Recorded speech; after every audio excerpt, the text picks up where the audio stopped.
그래서 우리는 이제 신념으로 사는 자들이 아니라 이 신앙으로 사는 자. 그래서 이 신념은 각각입니다. 신념은 사람들의 숫자만큼이나 다 믿음이 다양해요. 아프리카 사람들은 아프리카 사람들의 신념이 있고, 또 한국 사람들은 한국 사람들의 신념이 있고, 같은 나라 사람이라도 사람들마다 개성이 다 다르듯 신념이 다 다양한 거예요. 그러나 이 신앙은 오직 기록된 말씀, 객관적인 것입니다. 아프리카 사람 다르고 미국 사람 다르고 영국 사람 다른 게 아니라 하나님의 말씀이라는 절대 기준이 똑같은 거예요. 근데 우리는 신앙생활은 왜 하느냐? 신앙생활은 결국이 있어요. 영혼이 구원을 받게 되고, 우리는 신앙생활하는 이유가 만약 우리의 소망이 이 땅뿐이라면 우리는 굳이 신앙생활할 이유가 없습니다. 우리는 하나님의 약속대로 이 세상이 전부가 아니요, 이제 우리에게는 육체의 마감 후에 영원한 하늘 본향이 있고 주님의 나라의 영광에 참여할 소망이 있기 때문에 우리는 신앙생활을 하는 거예요. 우리는 이제 예전에 우리 선배 목사님들한테 배운 것이고, 우리 앞에 믿음의 선배님들 통해서 배운 바가 있는데 무엇이냐? 설교는, 이 강단은 마치 유언하듯이 말씀을 전해야 된다 이거예요. 말씀을 전할 때 어떤 자신의 지식을 전하거나 자신의 어떤 의견을 전하는 게 아니라 하나님 앞에, 거룩하신 하나님, 유일하신 하나님 앞에 유언하듯이 말씀을 전해야 된다.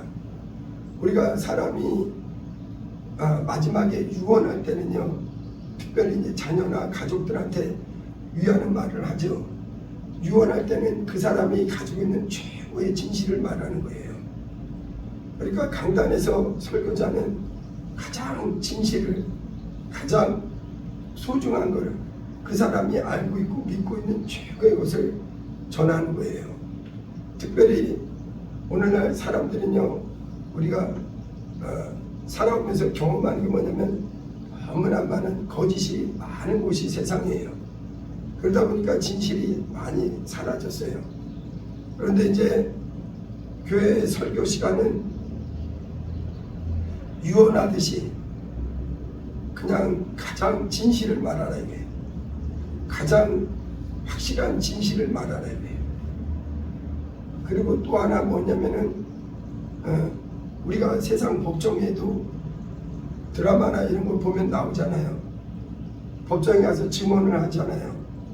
그래서는 사실만을, 있는 것만을, 진실만을 말할 것을 다짐하죠. 판사 앞에 다짐하고, 그리고 만약 자신의 한 말이 거짓말일 때 위증이라고 그러죠. 위증하게 되면 내가 그것을 책임을 지겠습니다, 이렇게 선서하고 하는 거예요. 마찬가지로 주일날 특별히 우리 신앙인들은 주일마다 예배를 하는데, 이 예배 시간에 이제 강단에 선 하나님의 그 부름을 받고 강단에 선 목사에게 가장 유언하듯이 가장 최고의 진실을 말하라, 가장 세상 법정에서도 진실을 말하고는 하물며 전능하신 하나님 앞에서 진실을 말하라고 그럴 때 설교자는 그 어떤 각오와 다짐을 가지고 말씀을 전하는 거예요. 근데 저에게 만약 마지막 유언을 하라 할 때, 나에게 마지막 네가 알고 있는 최고의 것을 말하라 할 때, 오늘 말할 이 본문이 저의 할 말이에요. 하나님의 아들 예수 그리스도의 이 보배로운 피, 이 피를 증거하는 것이 이 강단의 가장 중요한 일이라는 것.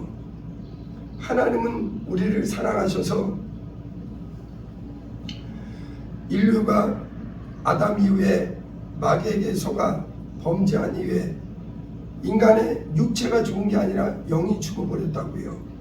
그래서 아담 이후에 성경은 처음부터 끝까지 인간의 형편은 모든 사람이 죄악 가운데 죄인이 되었다. 로마서 3장 23절을 말씀하고 있는 거예요. 인간은 원래 하나님과 화목했어요. 하나님은 신이요, 인간은 하나님이 만든 피조물이에요. 그런데 하나님께서 다른 피조물과 달리 인간을 하나님의 형상, 우리 기독교 신앙의 그 귀중한 게 무엇이냐? 우리가 믿는 하나님은 유일하신 하나님이에요. 천주교에서는 하느님 그래요. 그러나 우리 기독교는 하나님입니다. 우리가 애국가를 할 때 하느님이 나오니까 우리는 굉장히 반갑지요. 그러나 그것은 믿지 않는 사람들도 말하는 하느님은 우리 기독교의 하나님이 아니에요. 우리는 하느님이 아니라 엄밀하게 얘기하면 하나님, 유일하신 분을 믿는 거예요. 우리가 믿는 하나님은 누구시냐? 하늘과 땅과 만물을 창조하시고 보이는 것과 보이지 않는 것을 창조하시고 그분의 뜻대로 통치하시고 지금도 주관하시는 하나님을 믿는 거예요.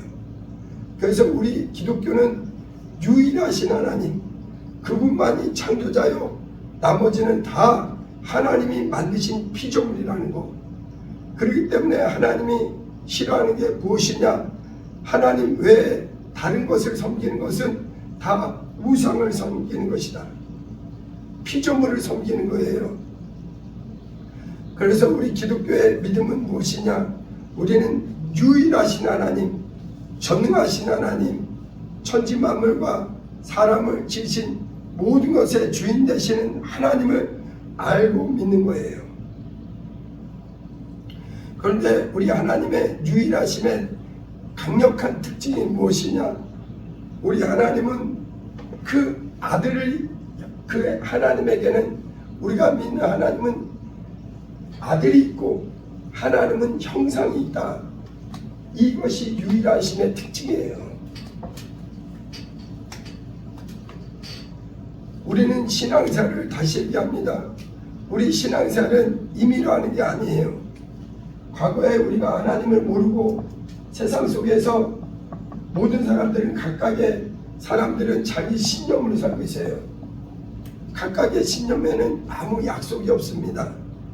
하나님, 그러나 우리는 교회 와서 하나님의 말씀을 듣고 하나님이 원하시는 믿음, 이 신앙을 갖게 되었어요. 그래서 이제 우리는 이 신앙을 가진 사람은 예수를 구주로 믿는 사람들이에요.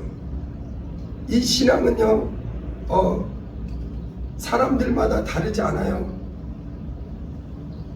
믿음이 하나입니다. 오직 하나님의 믿음은 하나예요.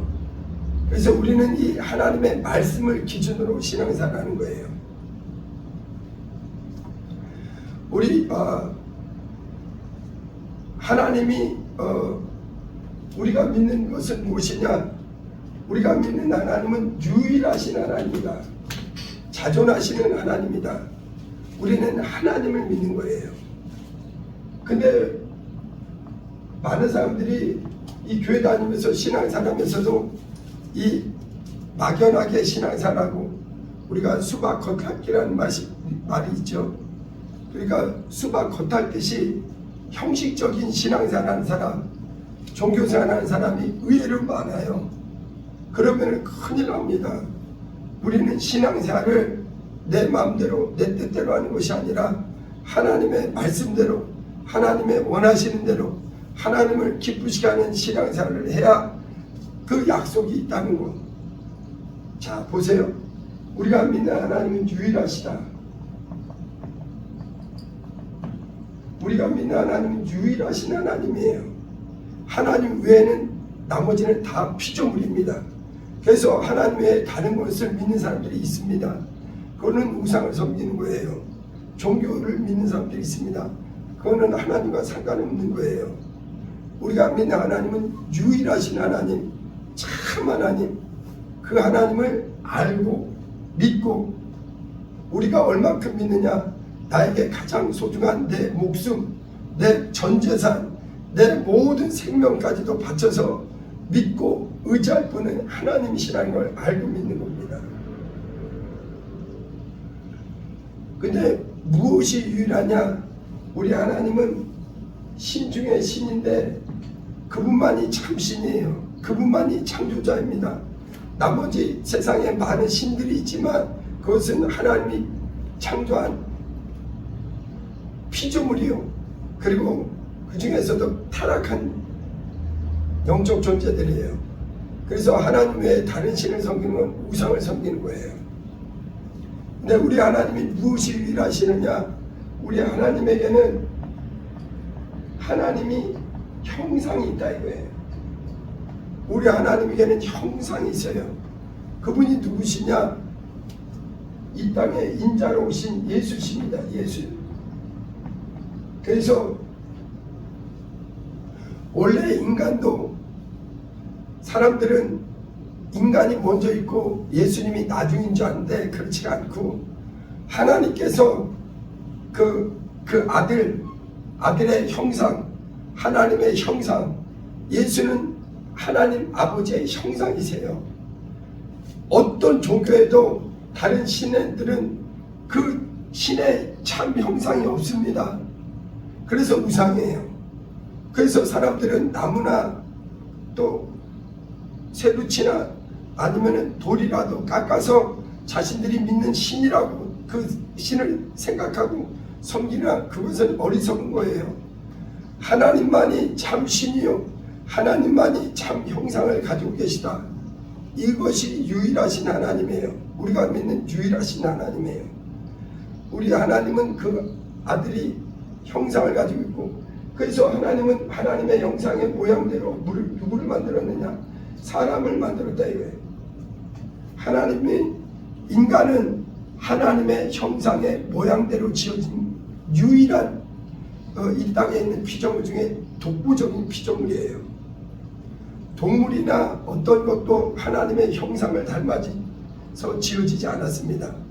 오직 아담, 하나님의 형상을 따라서 인간을 지으신 거예요. 그런데 인간이 죄를 범하기 전에는 하나님과 소통이 가능했습니다. 왜냐? 영이 살아있었기 때문에, 영적 기능이 살아있었기 때문에 영이신 하나님, 신 중에 신이신 자존하신 하나님과 소통이 가능했어요. 그러나 인간이 아담 이후에 하나님의 명령, 선악과를 먹지 말라 하는 이 하나님의 말씀을 거역하고 불순종하고 기어이 마귀에 의해 속아서 죄를 범한 이후에 인간은 죄악이 들어왔다 이거예요. 그래서 모든 사람이 아담 이후에 죄로 말미암아 그 사망이 모든 사람에게 이르게 된 겁니다. 이것을 가르쳐 주는 게 성경이에요. 그래서 인간은 어떻게 지어졌느냐? 하나님의 형상의 모양으로 지어졌다. 그런데 하나님께서 인간이 죄를 범한 후에, 죄의 값은 무섭습니다. 죄의 값은 반드시 대가가 있어요. 우리는 교회에 오기 전에 죄에 대해서 막연하게 생각하고, 또 사람들이 생각하는 이 신념의 믿음에서 생각하는 죄악하고 성경이 말하는 신앙에서 말하는 죄는 달라요. 이 세상 사람들이 말하는 죄는 윤리, 도덕, 인간을 기준으로 하는 거예요. 그래서 인간이 볼 때 그 범위를 벗어났을 때를 죄라고 해요. 그러나 성경이 말하는 죄는 하나님에 의해서, 의로우신 하나님, 거룩하신 하나님, 생명이신 하나님, 그분에서 끊어진 것이 죄예요. 그래서 하나님을 모르고 사는 것 자체가 무서운 죄입니다. 우리는 이제 교회 와서 하나님의 말씀을 듣고, 인간이 영적 존재예요. 인간이 하나님의 형상의 모양을 닮은 놀라운 피조물이요 또 인간은 죄로 말미암아 영적 기능이 죽어 있다는 것을 알게 된 거예요. 그런데 하나님께서 인류에게 놀라운 선물을 주셨어요. 그것이 무엇이냐? 하나님의 형상이신 그 아들을, 하나님의 형상이신 그 아들을, 말씀을 육체를 입고 말씀이 육신이 되어서 2000년 전에 이 땅에 오셨습니다. 사람들은 생각하기를 인간이 먼저고 예수님이 나중에 오셨으니까 예수님이 나중에 오신 줄 아는데 그렇지 않고 성경이 말씀하는 것은 예수는 영원 전부터 아버지와 말씀으로 함께 계셨던 분이요. 그분은 2000년 전에 사람의 모양으로 육신을 입고 오셨다. 그래서 말씀이 육신으로 오신 거예요. 우리 기독교 신앙의 특징이 무엇이냐? 우리가 믿는 하나님은 유일하시고 우리 하나님은 다른 어떤 이방 종교나 신을 믿는 자들에게 참 형상이 없어요.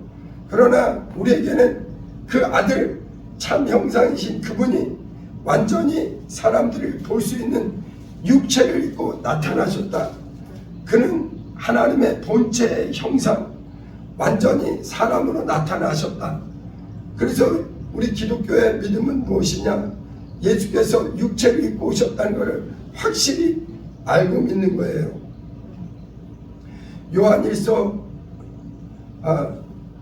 요한일서에 보면 예수께서 육체로 나타나신 것을 시인하는 영은 하나님께 속한 자요, 예수께서 육체로 나타나심을 부인하는 자는 적그리스도라고 그랬어요. 여러분, 예수님은 어떤 가상의 인물이 전혀 아닙니다. 완전히 인류의 역사에 우리와 같은 사람으로 이 물과 피를 가지고 임하신 분이에요. 그래서 요한일서 5장에 세상을 이긴 이김은 이것이니 우리의 믿음이니라. 예수 그리스도께서 하나님의 아들이심을 믿는 자가 아니면 세상을 이기는 자가 누구뇨? 우리의 믿음이 무엇이냐? 예수 그리스도는 물과 피로 임하셨다. 물로만 아니요 피로 임하셨다 이거예요. 예수님은 육신을 입고 오셨다.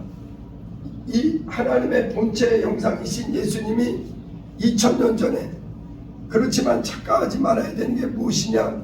예수는 2000년 전에 처음 계신 분이 아니라 영원 전부터 아버지와 함께, 태초에 영원 전에 아버지와 함께 말씀으로 계셨던 분이에요. 오히려 인간이 하나님의 형상인 예수의 모양을 닮게 지어졌습니다. 그래서 아담은 하나님의 형상의 모양을 닮게 지어진 거예요.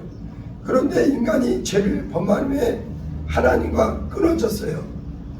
하나님은 생명이요, 하나님은 빛이요, 하나님은 진리요, 하나님은 의요, 그분은 모든 것을 아는 전능자세요. 그런데 인간이 죄로 말미암아 하나님과 무서운 담이 생긴 거예요.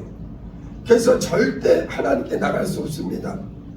그래서 하나님을 떠난 인생들은 그때로부터 계속해서 뭔가 자신이 의로워지려고, 자신이 선해지려고, 거룩해지려고, 만족을 얻으려고 종교를 갖기도 하고, 뭔가 이렇게 우상을 섬기기도 하고, 또 철학을 갖고 도대체 어떻게 해야 인간이 행복할까 연구하지만, 인간은 거기서 스스로를 자신이 구원할 수 있는 존재가 아니에요.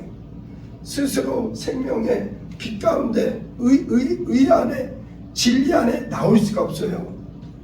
그래서 하나님께서, 하나님이 세상을 이처럼 사랑하사 누구를 보내주셨느냐? 우리의 원래의 형상이신 그 아들을 그 품에서 이 땅에 보내주셨어요. 그래서 요한복음 1장 14절 말씀대로 말씀이 육신이 되어 우리 가운데 나타나심에 우리가 그의 영광을 보니 독생자의 영광이요 은혜와 진리가 충만하더라. 예수님은 2000년 전에 완전한 인류 역사에 나타나셨습니다. 예수님이 인류 역사에 나타난 것은 너무나 객관적인 사실이에요. 올해가 2024년입니다. 기준이 무엇이냐? 예수님이 이 땅에 육체로 태어난 그 시점을 기준으로 우리가 연도가 정해지는 거예요. 그러므로 예수님은 인류 역사에 우리가 지금 밟고 있는 이 땅, 정확히는 이 중동의 이스라엘 땅에 예수님이 오셨어요. 그리고 그분은 33년을 이 땅에 머물고 특별히 3년 반 정도의 공생애를 가지고 그분은 십자가에서 죽어주셨습니다. 그런데 이 왜 성경에서 가장 중요한 게 무엇이냐? 복음의 핵심이 무엇이냐? 인류의 죄악을 위해서 하나님이 세상을 이처럼 사랑하사 멸망할 수밖에 없는 죄의 값으로 반드시 멸망할 수밖에 없는 인류를 위해서 하나님이 우리를 죄에서 구원하기 위해, 우리를 죄에서 자유롭게 하기 위해서, 해방하기 위해서 그 아들을 사람의 모양으로 보내주셨다는 거예요. 이것은 어느 날 한 게 아니라 주님이 창세전에 이미 계획 가운데 있었던 거예요. 그래서 아담의 선악과 사건 이후에 아담이 그 선악과를 먹음으로 영적으로 죽어버리니까 정작 누가 죽느냐? 아들이 와서 인류의 죄를 해결하기 위해서 피 흘려 죽어주셨다. 그래서 우리는 이제 하나님을 보고 믿는 사람들이 아니요, 이 성경에 있는 수많은 유언을 하듯 가장 진실을 말한 증인들의 말을 믿고 우리는 듣고 믿는 자들이에요. 여러분, 우리는 예수님을 눈으로 보고 믿는 게 아니라 듣고 믿는 거예요. 그런데 하나님은 우리를, 인류를 향한 사랑을 어떻게 나타내셨느냐? 그 아들을 사람들이 볼 수 있고 만질 수 있고 직접 만날 수 있는 그 육체를 입고 오셨고, 예수님은 육신을 입고 오셨어요. 이걸 부인하는 사람은 미혹의 영 적그리스도에게 속고 있는 겁니다. 예수는 확실히 2000년 전에 인류 역사에 육체를 입고 오셨습니다. 그리고 그분은 물과 피를 십자가에서 다 쏟아주셨어요. 하나님과 우리 사이가 죄로 막혀서 단 한 사람도 의로우신 하나님, 거룩하신 하나님, 영원하신 생명의 하나님께 나갈 수 없었는데, 하나님이 사람이 되셔서 예수님이 왜 육신을 입으셨느냐? 이 피 흘리기 위해서 오신 거예요. 요한일서의 5장에 그는 물과 피로 임하셨다. 물만 아니요 피로 임하신 분이다. 육신으로 임했다는 것은 곧 피로 임했다. 하나님은요, 이 피를 소중히 여기십니다. 이유가 있어요. 피에는 생명이 있기 때문에 그래요. 인간이 아담 이후에 범죄함으로 이 죄가 들어오고 죄로 말미암아 영혼의 사망이 들어온 거예요. 사람은 자기 육체가 전문자입니다. 과거에는 우리도 그랬어요. 그러나 히브리서 9장 27절에 한 번 죽는 것은 사람에게 정한 것이다. 육체의 죽음은 누구에게나 있습니다. 그러나 육체가 죽은 다음에 인간은 영적 존재이기 때문에 그 죄값을 반드시 지불해야 돼요. 이 죄값을 감당한 죄의 싹은 사망이에요. 사망. 그렇기 때문에 이것을 인간의 노력으로, 인간의 어떤 수고로 죄에서 자유를 얻지 못합니다. 해방되지 못해요. 그래서 하나님이 세상을 이처럼 사랑하사 우리에게 누구를 보내주셨느냐? 하나님의 아들을 보내주셨어요. 그리고 그분은 십자가에서 물과 피를 다 쏟아주시고, 여러분, 예수님이 십자가에 달리실 때 다 이뤘다 하는 순간에, 그때 예수님이 마치 휘장이 찢어 예수님의 몸에서 물과 피가 다 나왔다. 요한복음 19장 26절에 보면 예수님을 지키는 군사가 예수님의 옆구리를 찌르니까 예수님의 옆구리에서 물과 피가 쏟아졌다고 그래요. 여러분, 예수님이 십자가에서 돌아가시는 그 순간에 하나님과 우리 사이를 가로막고 있던 무거운 죄담, 도무지 해결해 볼 수 없는 이 죄담이 찢어진 거예요. 휘장이 찢어지듯 예수님이 육체를 찢으심으로 하나님과 우리 사이에 막혀 있었던 이 죄와 사망을 그의 육체에 찢으심으로 우리를 화목하게 하시기 위해서 십자가에서 피 흘려주신 거예요. 여러분, 하나님과 우리 사이는 원래 화목했어요. 죄가 들어오기 전에는 화목했다고요.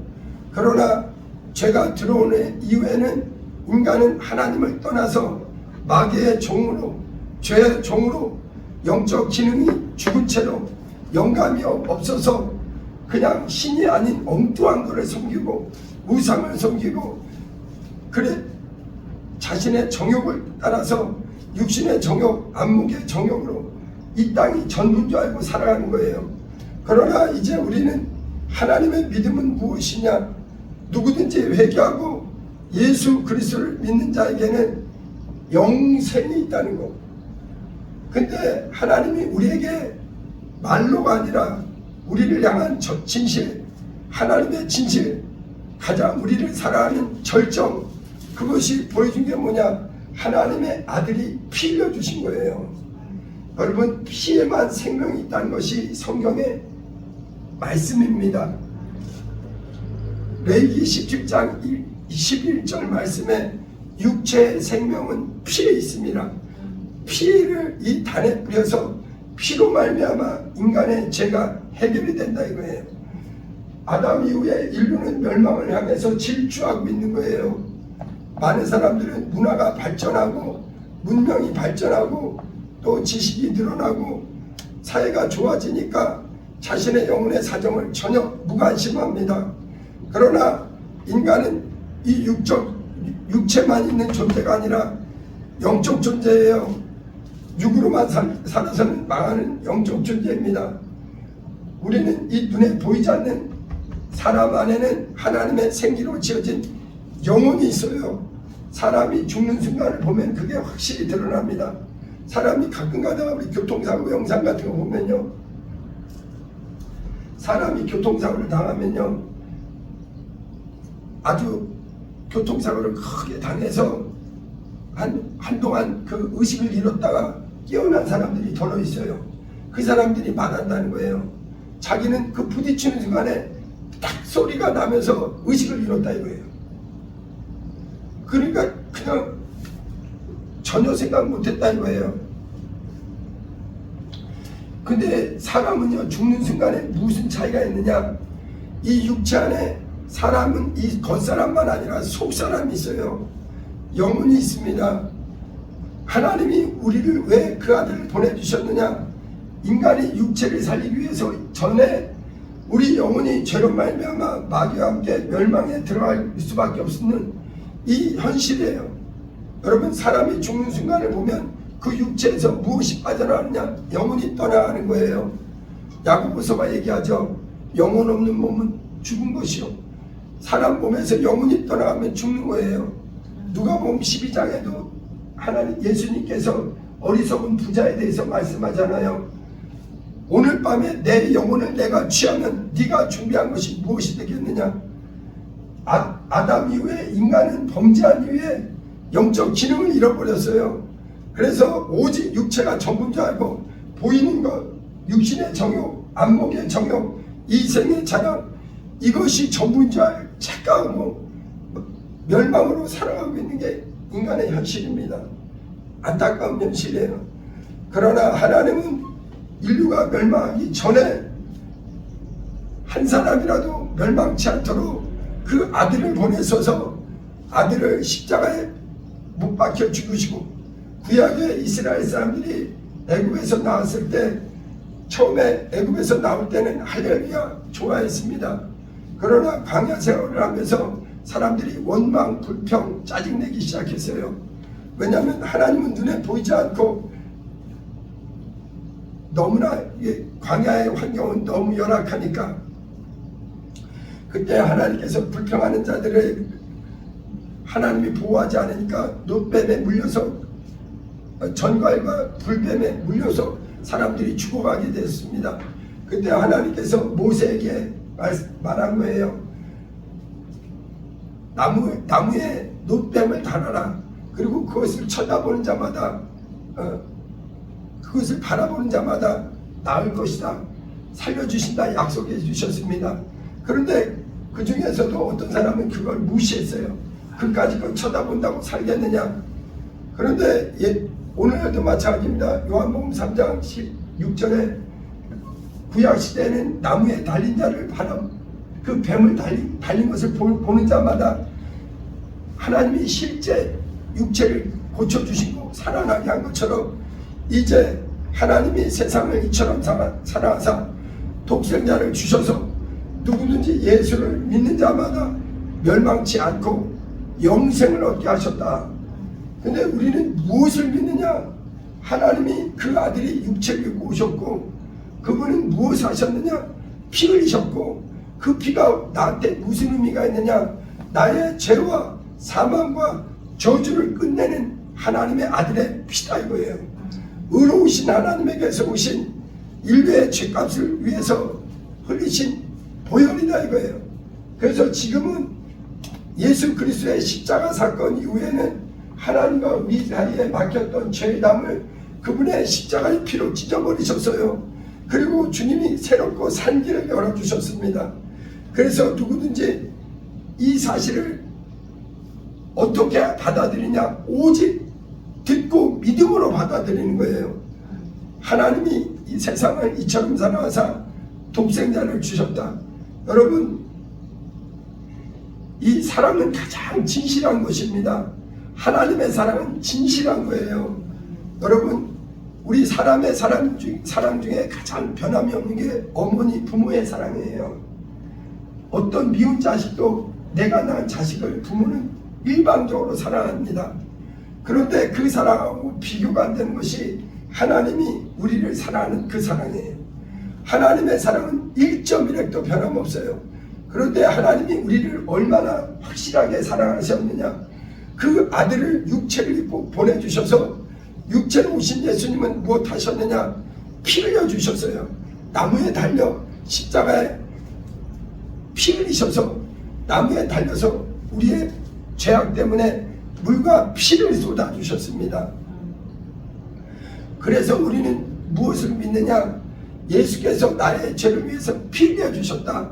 나는 그 피로 죄에서 용서받았다. 내 죄를 해결해 줬기 때문에 내 죄와 사망을 그리스도께서 그 피의 생명으로 나를 용서해 주셨다. 그래서 예수님이 제자들에게 요한복음 6장에 그렇게 말씀합니다. 내 살을 받아 먹으라. 내 피를 받아 마셔라. 내 살은 땅에서 나온 게 아니에요. 아버지께서 온 하늘에서 온 영원한 죄 없는 하나님의 아들의 피입니다. 우리 신앙생활은 무엇이냐? 이 피가 옛날의 피가 아니요. 이 피가 성경 66권은 하나님의 아들이 이 땅에 오셨고 그분이 내 죄 때문에 피 흘려주셨고 그분은 죄가 없기에 3일 만에 부활하셨고 지금도 하늘 보좌에 오르셔서 믿는 자에게 이 사실이 실제라는 것을 성령을 보내주셔서 이 피를 받아 마시는 자에게 이것이 실제라는 것. 우리 기독교는 절대 종교나 이론이 아닙니다. 우리는 무엇을 믿느냐? 예수 그리스도의 이 보혈이 얼마나 내게 소중한가. 우리 앞에 수많은 믿음의 선배님들이 자신의 목숨을 걸고 증거한 것이 이거예요. 너희가 알거니와 너희 조상의 유전한 망령된 행실에서 구속된 것은 은이나 금같이, 은이나 금은 세상 사람들이 가장 귀하게 여기는 겁니다. 사람들은요, 돈 벌기 위해서 자기 목숨이라도 내놔요. 과로사 하는 사람들도 많아요. 돈 벌기 위해서 택배하다가 택배가 그렇게 한 푼이라도 더 벌라고 한 푼이라도 더 벌라고 그렇게 새벽부터 밤늦게까지 잠도 못 자면서 먹을 거 제대로 못 먹으면서, 왜냐하면 은과 금이 있어야 산다 싶으니까 그걸 귀하게 여겨요. 그러나 천하의 어떤 것보다 귀한 것이 무엇이냐? 이 비교할 수 없는 하나님의 아들 예수 그리스도의 이 보배로운 피, 이것이 교회예요. 이것이 하나님이 우리에게 주는 최고의 것입니다. 베드로는 이 피의 은혜를 받은 사람이에요. 이 피의 은혜를 경험한 것이요, 이 피를 마시는 자, 하나님의 아들의 피를 마시는 자에게는 실제 하나님의 생명이 이론이 아니요 그 속에 들어온다 이거예요. 저는 대학교 2학년 때 처음 교회 왔습니다. 이 부분은 주관적이지만 제가 체험한 하나님의 받은 은혜에 대한 간증이에요. 여러분, 하나님은 살아계시기 때문에 이 피의 은혜를 꼭 받아야 돼요. 이 피의 생명을 꼭 받아야 됩니다. 저는 대학교 2학년 때 교회 오는 목적이, 저는 예수를 믿으려고 온 게 아니라 마음의 평안을 위해서 왔어요. 공부할 때 집중력을 위해서 마음이 편안해지려고 교회 왔는데, 저는 그래서 처음 성경을 가르쳐주고 말씀을 들을 때 하나도 이해가 안 됐습니다. 도무지 믿어지지가 않는 거예요. 어떻게 하나님이 계신가? 어떻게 성경은 나와 무슨 상관인가? 믿어지지가 않는 거예요. 이것이 과연 사실일까? 의심이 잔뜩 나는 거예요. 왜냐하면 교회 온 목적이 달랐기 때문에. 그런데 저는 어느 순간에, 믿음은 들음에서 나요. 영안이 열리는 거는요, 믿음을 들어야 돼요. 어떤 사람은 영안이 열린다고 그러니까 천사들이 다니는 거, 이런 거 보는 거, 그거는 둘째예요. 영안이 열린다는 거는 성경을 통해서 예수가 누군지를 바르게 아는 거예요. 말씀을 똑바로 하는 겁니다. 똑바로 예수가 누군지를 똑바로 알아야 돼요. 베드로가 만난 예수, 바울이 만난 예수, 사도 요한이 만났던 예수, 우리 앞에 2000년 동안에 수많은 믿음의 선배님이 만났던 예수, 그분을 정확히 알고 믿을 때 그 사람이 영안이 열린 거예요. 저는 처음에 하나님의 말씀이 믿어야겠는데 안 믿어지는 거예요. 교회 온 지 3일 만에 방언 은사는 받았어요. 은사가 먼저 임할 수 있습니다. 그런데 성경을 모르니까 안 믿어지는 거예요. 그런데 그래도 교회를 떠나지 않았어요. 그러다 믿음이 어느 때 영의 귀가 열렸느냐, 믿음이 들어왔느냐, 하나님의 말씀이 예수의 피에 대한 설교가 들려왔어요. 하나님이 우리를 사랑하는데 말로가 아니라 그 아들을 사람의 눈에 볼 수 있는 육체를 입고 보내주셨다. 실제 육체를 입고 이 땅에 오셨다. 우리가 밟고 있는 땅은 예수님이 먼저 오셨던 땅이에요. 우리가 먼저가 아니라, 우리가 태어나기 2000년 전에 살아계신 하나님의 아들이 이 땅에 오셔서 그 아버지의 뜻을 위해서 인류의 죄악을 대신해서 십자가에서 피 흘리시고 부활하시고 승천하신 곳에 우리가 태어난 거예요. 그런데 내가 태어나기 2000년 전에 저는 제일 처음 믿음이 어떻게 생겼냐면, 처음에는 의심이 너무 많았어요. 근데 자꾸 설교를 듣고 또 성경 공부를 하고 그러다가 제일 처음 들은 게 예수의 피에 대한 설교가 들렸어요. 그렇구나, 예수님이 나 위에 피 흘렸구나. 성경 66권은 사람 몸이 어디를 찔러도 피가 나오듯, 성경 66권은 예수에 대한 말씀이요, 예수가 그리스도라는 말씀이요, 인류의 구원자라는 말씀이요, 그분은 우리를 위해서 피 흘려 주셨는데 피에는 생명이 있다 이거예요. 예수의 피에는 예수의 생명, 하나님의 생명, 예수의 피는 하나님의 피라. 하나님의 피예요. 하나님의 피. 이 피는 영원한 피입니다. 저는 처음에는 그 말이 안 믿어졌어요. 그러다가 어느 순간에 이게 들리는 거예요. 그렇구나, 내가 세상 사람 기준으로는 내가 죄인이 아닐지라도 말씀을 놓고 보니 내가 하나님을 떠난 영적으로 죽은 자요, 하나님과 끊어져 있는 죄악 가운데 의로우신 하나님, 생명이신 하나님, 영광의 하나님과 막혀 있구나. 내가 이제 죄로 말미암아 육체는 이 땅에서 오래오래 살지라도 언젠가는 멸망에 들어갈 수밖에 없구나. 나의 죄를 위해서 하나님이 이처럼 사랑하사 독생자를 주셨구나. 그리고 나를 사랑한다는 그 변하지 않는 것을 하나님은 말이 아니라 그 아들의 몸을 찢어서 인류에게 자신의 아들의 피, 하나님의 피를 보여주셨어요. 그래서 예수님이 얘기하는 거예요. 나를 본 자는 아버지를 봤다. 나를 믿는 것은 나를 믿는 것이 아니라 나를 보내신 아버지를 믿는 것이다. 내 피를 마셔라. 내 피를 마셔라. 내 살을 먹고 마셔야 너희 영혼이 살아난다 이거예요. 그러고서는 저는 그 말씀이 처음 그렇구나. 그러면서 이제 저는 믿음이 조금씩 생기기 시작했어요. 그럼에도 의심이 가득했습니다. 사람은 쉽게 변화되지 않더라고요. 저 같은 경우 어떤 분은 쉽게 예수 잘 믿는 분이 있지만 저는 믿음이 잘 안 들어왔어요. 그러다가 또 한 번은 저는 여러분 예수의 피는요 실제 내가 받아들이는 그 자신의 생애에 나는 예수의 피를 꼭 믿습니다라는 결단이 들어와야 돼요. 믿음이 생겨야 돼요. 누가 뭐라 그래도 나는 예수의 보혈을 믿습니다. 믿음을 꼭 가져야 돼요. 이거는 체험이라고 할 수 있어요. 체험. 한 번은 제가 또 수련회를 통해서 그때도 의심이 많은 거예요. 교회를 여전히 다녀요. 신앙생활을 하고 있어요. 말씀을 배우고 있습니다. 그런데 믿음이 아직까지 온전치 않아요. 그런데 한 번은 수련회에 가서 다시 한번 내가 완전히 육의 사람에서 영의 사람으로 변화되는 시간이 있었어요. 그때도 마찬가지예요. 그때서 제 입술에 터져나온 고백이 하나님, 제가 하나님을 만났어요. 하나님, 저는 하나님을 만났습니다. 내 영이 하나님을 만났습니다. 나는 하나님의 첫사랑을 받았어요. 그 사랑을 저는 잊지 못합니다. 근데 그게 뭐냐? 그 피의 사랑이에요. 하나님은 나에게 다른 걸 주신 게 없어요. 이 피의 은혜를 주신 거예요. 저는 그 피의 은혜가 얼마나 소중한지 베드로가 만난 그 예수님의 십자가 보혈 은이나 금같이 없어질 것 아니요 살아계신 하나님의 아들의 피. 저는 그 20대 초반에 그 은혜를 받았어요. 그런데 있죠, 신앙생활 하다 보니까 넘어질 때가 많아요. 왜냐면 이 육신의 세월이 너무 많다 보니까 하나님 없이 내 마음대로 내 뜻대로 육신의 고집대로 살던 그 세월이 너무 많다 보니까 금방 변화 안 되더라고요. 그래서 넘어질 때도 많고, 그럼에도 이제 점점 피의 은혜를 깊게 받은 거예요. 그때부터 저는요, 대학생 때부터 저는 항상 예수의 보혈 믿습니다. 예수 보혈 믿습니다. 저는 믿음이 적으니까 예수의 보혈만큼은 제가 꼭 믿겠습니다. 나는 예수의 피를 믿습니다. 나를 위해 피 흘리신 이 피는 나에게 생명입니다. 그래서 대학생 때부터 영계가 열렸어요. 그때 영이 그걸 뭐라고 표현하기는 어려워요. 경험자 외에는 몰라요.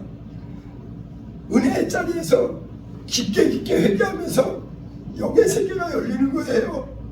하나님은 살아계십니다. 하나님은 영이세요.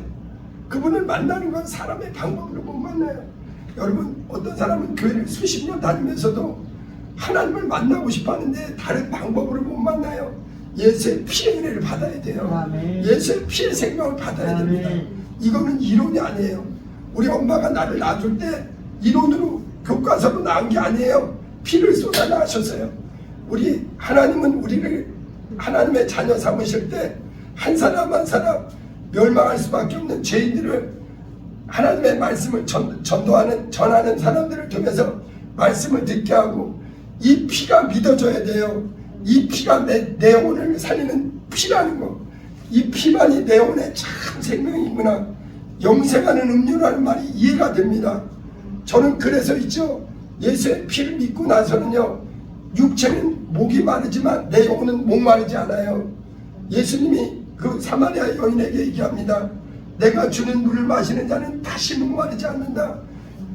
예수님이 십자가에서 흘리신 그 피는요, 지금도 은혜를 사모하는 자에게 그 피의 은혜는 2000년 전이나 지금이나 오고 오는 세상에도 그 피의 효력은 변하지 않습니다. 성경은 구약은 짐승의 피에 대한 증거요, 신약은 하나님의 아들 짐승의 피는 그림자요, 실상인 하나님의 아들 하나님의 어린 양, 그분이 우리의 인류를 죄를 위해서 물과 피를 다 쏟아주셨다. 누구도 차별이 없습니다. 누구든지 유대인이나 이방인이나 헬라인이나 누구나 예수 그리스도의 피로 구원받고 죄에서 자유를 얻고 예수의 피는 우리 영혼의 영원한 영생의 음료예요. 그래서 저는 그때부터 점점 저에게 적용을 한 거예요. 예수의 부활 믿습니다. 예수의 부활 믿습니다. 신앙생활하다가 또 때로는 혈기도 나오고 때로는 사람이니까 정욕으로 넘어질 때도 있고 이래저래 실수할 때도 있어요. 한 번은 이제 제가 아주 충만하지 못할 때가 있었습니다. 그때는 전도사였는데 제가 전도사 할 때인데 영적으로 많이 다운될 때가 있었어요. 그때도 하나님이 일방적으로 저에게 은혜를 부어주셨는데 한 번은 찬송가 보혈 찬양이 저는 얼마나 소중한지를 잘 압니다. 그래서 우리 청주능력교회는 전 세계에서 보혈 찬양을 1등으로 하자, 이게 제가 그때 소원을 가진 거예요. 보혈 찬양이 막 흘러나오는데 그때 저는요 엉터리로 살고 있었어요. 신앙적으로 까불어져 있고 영적으로 그냥 늘어져 있는 상태인데 어땠느냐, 보혈 찬양이 제 심령을 막 파고드는 거예요. 여러분, 예수님의 피는 살아계신 하나님의 아들의 피입니다. 그분의 찬양이 내 심령을 막 파고드는 거예요.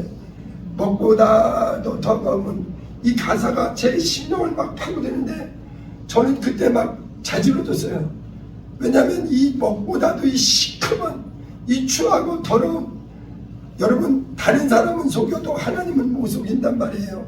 그분 앞에 이 추하고 더럽고 위선적이고 전도사라 할지라도 이 속은 시커매갖고 이런 나를, 근데 그 피가 나에게만 믿어지는 거예요. 가사가 막 내 심령을 찔러 쪼개는 거예요. 그때 저는 비유하자면 이사야 선지자가 화보다 나요. 나는 부정한 자인데 이 거룩하신 하나님을 내가 만난다. 여러분, 예수의 보혈이 있는 곳에 하나님의 임재가 있습니다. 보혈을, 여러분, 하나님을 어떻게 만나느냐, 하나님은 모든 관심이 아들에게 있어요.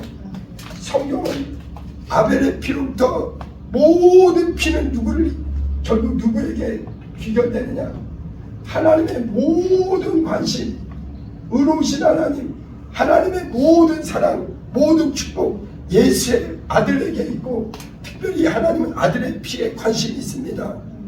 이 피에만 생명이 있어요. 그런데 인간은 죄로 말미암아 갯덩어리가 된 거예요. 그러니까 이제 하나님은 우리에게 기회를 주는 거예요. 우리의 복음은 무엇이 복음이냐? 죄인들을 위해서 구주가 오셔서 피를 흘리셨다.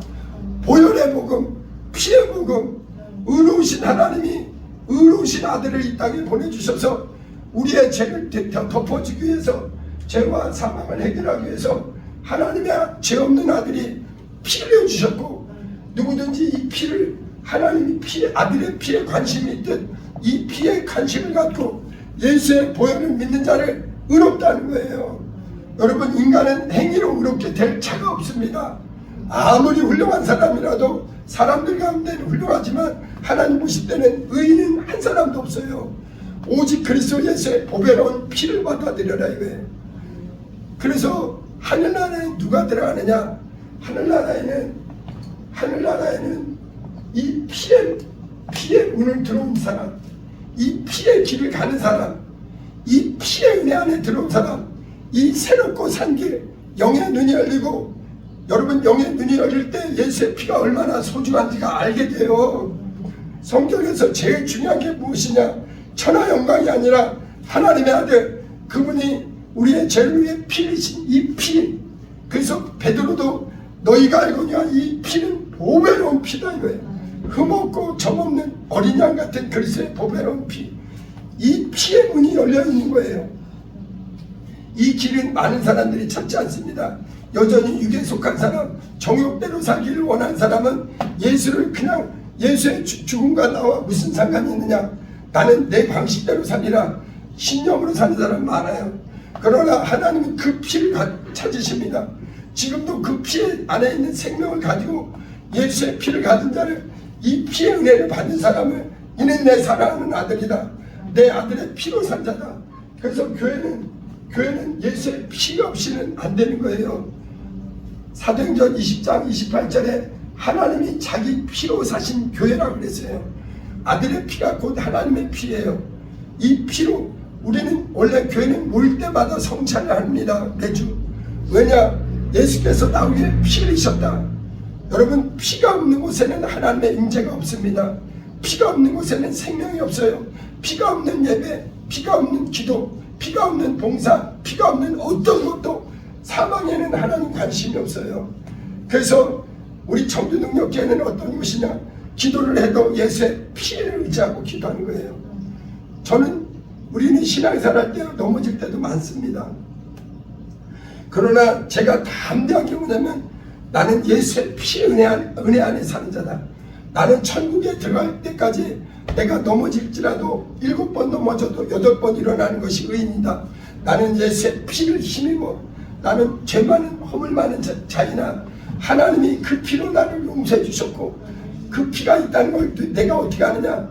이 피가 있는 자에게만 성령이 들어오세요. 자, 그래서 보세요. 우리 이 성경은 사람이 많은 것 같아도 딱 2사람밖에 없어요. 성경에는 2사람밖에 없어요. 뭐 MBTI인가 이런 거는 16가지 종류가 성격이 이런 게 나오지만, 성경에는 죄인하고 은혜 안에 사는 자밖에 없어요. 아담에게 속한 자와 예수에게 속한 자밖에 없습니다. 하나님은 둘 영적 존재를, 인간은 둘밖에 없어요. 우리는 아담에 속해서 마귀와 함께 지옥 갈 자가 아니라 회개하고 이제 나는 침례는 옛사람 벗어버린 거예요. 나는 이제 더 이상 영적으로는 아담에게서 끊어져서 나를 위해 피 흘리신 그리스도, 그 십자가의 보혈, 이 보혈의 피는 먹고 마시고 마르지 않는 영원한 음료예요. 내 영혼은 그래서 날마다 나는 이 육체를 입고 이 땅에서 사는 것은 쉬운 일이 아닙니다. 그러나 우리가 담대할 수 있는 게 무엇이냐? 그리스도 예수의 이 보혈의 은혜 안에 사는 자, 그 사람을 누가 지원하시냐? 말씀 안에서 성령이 보호하시고 우리를 세상 끝날까지 인도하신다는 것. 그래서 우리 교회는 이 보혈이 있는 곳에 거듭남이 있고, 보혈이 있는 곳에 용서가 있고, 보혈이 있는 곳에 하나님의 은혜가 있어요. 하나님의 축복은 보혈을 초월하지 않습니다. 보혈의 피로 하나님과 화목한 자에게 하나님이 신령한 은혜를 주시고 세상 끝날까지 그 사람은 함께하는 거예요. 이 길을 먼저 발견한 사람이 사도 요한, 사도 베드로, 바울들이에요. 우리 앞에 수많은 믿음의 선배님들이 그래서 자기 십자가를 날마다 자기를 부인하고 이 십자가의 길, 보혈의 길, 승리의 길, 이 길을 가는 거예요. 우리는 이제 세상은 점점 복잡해져 가지만 성경은 선명합니다. 이 보혈의 은혜 안에 살아라. 그리고 있죠, 보니까요, 제가 보혈의 은혜 받기 전에는 사람들을 막 판단 정지했어요. 그러나 내가 이제 보혈의 은혜 안에 오니까 용서 못할 사람이 없어요. 용서가 참 쉽지 않습니다. 그러나 나는 이 피의 은혜를 받았기 때문에, 보혈의 은혜를 받은 사람은요, 어떤 자라도 용서 못할 자가 없어요. 예수의 마음이 들어와요. 여러분, 예수의 피에는 예수의 특성이 있습니다. 예수의 피의 특성이 있어요. 예수의 피의 특성은요, 용서예요, 용서.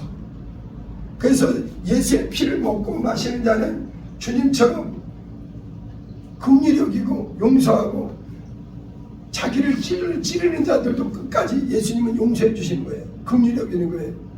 그래서 우리 신앙생활은 저는 이렇게 볼 때, 영의 눈으로 이렇게 볼 때, 피를 먹고 마신 자들, 예수의 피의 은혜를 지금 누리고 있는 사람들이 그렇게 좋아요. 예수의 피의 그 은혜가 있어요. 내가 받은 은혜 저 사람도 받았구나. 제발 저 사람도 나와 같이 네 죄를 대신하신 이 피의 은혜를 받아라. 하늘나라는 누가 들어가느냐? 아무나 못 들어가요. 절대 죄인은 못 들어갑니다. 아담 자기 의로 사는 자들은 절대 못 들어가요. 하나님 나라에는요, 반드시 예수의 피가 있어야 돼요. 그 사람은요, 그릇이에요. 그 그릇에 무엇이 있어야 되냐? 제일 소중한 게 피가 없이는 절대 하나님의 임재가 없습니다. 이름이 있어야 돼요. 예수 이름이 없으면 안 돼요. 말씀이 있어야 돼요. 말씀으로 거룩해지기 때문에 그곳에 성령이 있어야 돼요. 이것을 하나님은 그 피를 가진 자에게, 피의 은혜에 사는 자에게 이것을 얼마든지 공급해 주셔요. 그래서 우리 믿는 자에게는 예수의 피가 있고, 예수의 이름이 있고, 말씀이 있고, 성령이 있고, 성령님의 인도하심이 있고, 그래서 우리를 끝까지 우리를 보호하시고 인도하시는 거예요. 그래서 우리는 기도는 무엇이냐? 피를 떠난 기도는 없습니다. 저는 나를 구원하신 그 피의 은혜 안에서 기도하는 거예요. 저는 항상 기도할 때마다 시작도 피요, 끝도 피요. 저는 가끔씩 제가 일기를 씁니다. 일기도 계속 피에 대한 일기예요. 예수 이름으로 기도합니다. 예수 보혈 의지하여 기도합니다. 여러분, 신앙생활은 죽을 때까지 원수 마귀가 아무리 방해해도 예수의 피를 힘입어 예수 보혈 의지합니다. 예수 보혈 의지합니다. 근데 예수의 보혈 의지하는 사람이 교만해질 수 없어요. 예수의 피의 특성을 가진 사람은 절대 예수님 닮아갑니다. 그 피의 특성이 있어요. 여러분, 씨는 못 속인다는 세상 말도 있죠. 예수의 피를 가진 사람은 예수의 피의 특성이 있어요. 예수님처럼 온유하고 겸손하고 오직 아버지께만 영광을 드리고, 우리 이번 한 주도 다시 한번 우리는 베드로가 받은 그 보혈의 은혜 나도 받았으니 나도 그 보혈의 은혜 안에 살게 하옵소서. 아무리 세상이 복잡하고 살기 힘들어도 내 영혼은 날마다 이 보혈의 은혜 안에 나는 예수의 피의 사람 되도록 하나님은 이 피의 사람을 데리러 오세요. 우리 같이 찬양합니다.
간절히 기도합니다.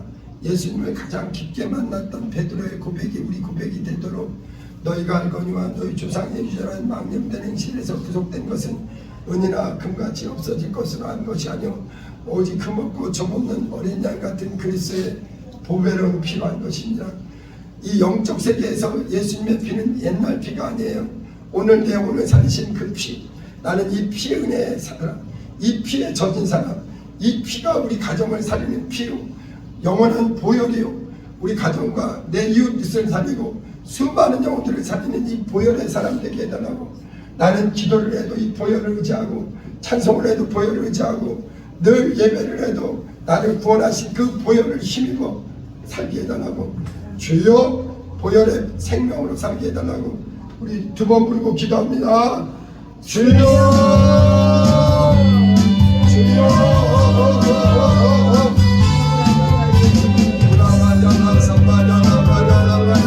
아버지, 영의 사람, 진리의 사람, 복음의 사람, 아버지, 나를 위해 피 흘리신 주님의 은혜, 영원한 이 피의 은혜를 절대 잊지 말게 도와주시고, 아버지, 우리가 육체로 살기에 때로 힘들고 어려도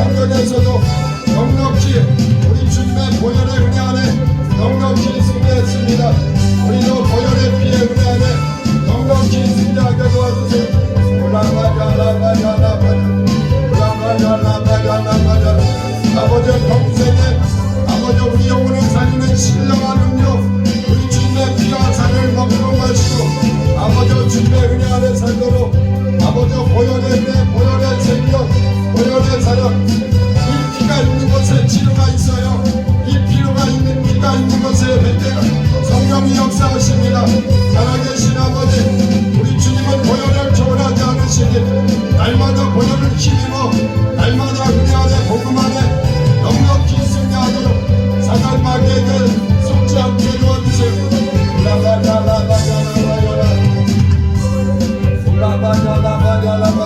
아버지, 우리 평생에 이 보혈의 공로 힘입어 살게 도와주세요.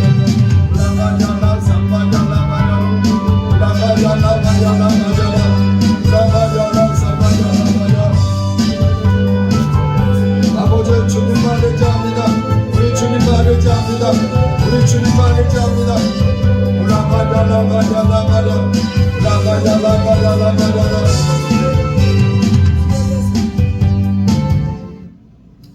저는 제 육체 나감 직전에 불을 찬양이 이 찬양하고 나 같은 죄인 두고 부르고 천국 가고 싶어요. 찬양합니다.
하나님은 그 아들의 피, 예수의 피를 사모하고 그 피의 은혜를 받은 자들을 귀하게 여기세요.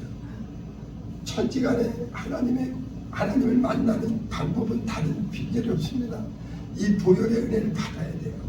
보혈의 생명을 실제합니다.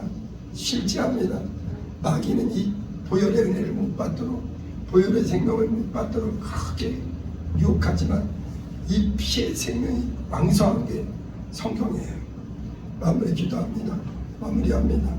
이제는 우리 주 예수 그리스도의 은혜와 아버지 하나님의 극진하신 사랑과 성령님의 감동 인도하심이 하나님의 아들 그리스도 예수의 이 보배로운 피를 영원토록 믿고 보혈의 은혜와 보혈의 생명과 보혈의 능력으로 우리 주님의 영광에 살기로 결심하는 우리 모두의 이제부터 영원토록 함께 있을지어다.